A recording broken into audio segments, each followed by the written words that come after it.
High above the clouds, where the mountains touch the heavens, there lives a heartbeat carved from stone and compassion, the heart of a Gorkha. It's said that the Himalayas don't bow to anyone, except to the courage of those born among them. For centuries, the world has known the Gorkhas as warriors, fierce, unstoppable, legendary. But what most people never get to see is the soul behind the sword. A love so deep, it fights not to destroy, but to protect.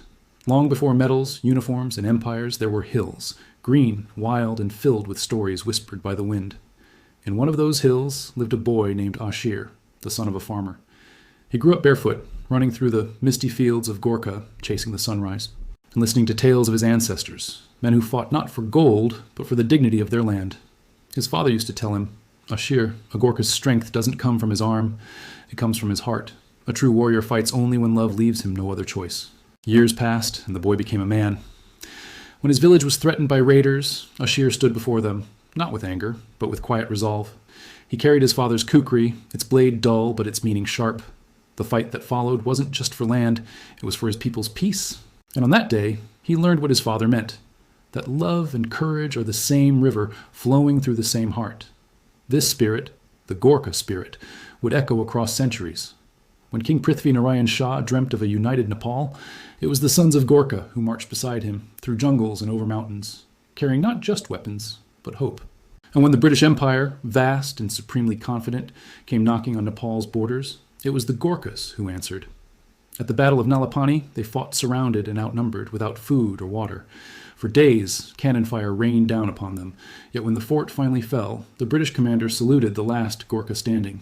Because even in defeat, their honor stood taller than the mountains themselves. The world began to notice. The British didn't just remember the battle, they remembered the bravery. They invited the Gorkhas to join their ranks, to stand not against them, but beside them. And so began a brotherhood that crossed empires.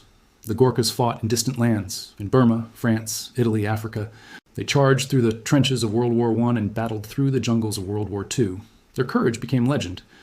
There's a saying among soldiers, if a man says he is not afraid of dying, he is either lying or he is a Gorkha. But behind that fearlessness was love. In every letter home, they wrote not about glory, but about their families, their villages, their country. They carried pictures of loved ones in their pockets, close to their hearts, as if that love was their true armor. Many never returned. Their graves are scattered across continents, far from the mountains they called home. Yet even in death, they carried Nepal with them, in their songs, their prayers, their spirit. When the wars ended, the world moved on. But many Gorkhas returned to quiet hills and humble homes. They had fought for empires larger than themselves, yet found true peace in tending small farms, raising children, and teaching them to live with honor. Their medals shone, but their humility shone brighter. When asked about their heroism, they would often just smile and say, "We did our duty." And that is the true mark of greatness. In the modern world, the Gorkha spirit is as strong as ever. Every year, thousands of young men and women run up steep hills with heavy sandbags on their backs, testing not just their physical strength, but the strength of their heart. Only a few make it.